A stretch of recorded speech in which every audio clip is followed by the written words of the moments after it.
ഹബീബായ നബി സല്ലല്ലാഹു അലൈഹി വസല്ലം തങ്ങളുടെ ഒരു മുടി ബഹുമാനപ്പെട്ട ഉസ്താദിന് ലഭിക്കുകയും അതിൻ്റെ എല്ലാ ആദരവോടെയും മർക്കസ് സഖാഫത്തി സുന്നിയിൽ സൂക്ഷിക്കുകയും ചെയ്തു.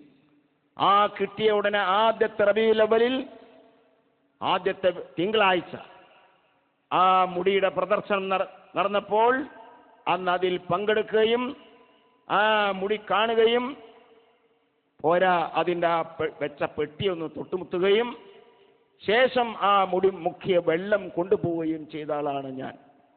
എൻ്റെ വന്യരായ ഉമ്മ അന്ന് സുഖമില്ലാതെ കിടക്കുകയാണ്. ഉമ്മയുടെ ആ അസുഖത്തിൽ ആ വെള്ളമായിരുന്നു കൊടുത്തത്. സംസമും ഈ വെള്ളവും സമ്മിശ്രമായി മരിക്കുന്ന സമയത്ത് ഞാൻ എൻ്റെ കൈ കൊണ്ട് ഉമ്മാക്ക് മുക്കിക്കൊടുത്തത്, വായിൽ ടീസ്പൂൺ കൊണ്ട് ഒഴിച്ചു കൊടുത്തത് ഞാൻ ഓർക്കുന്നു.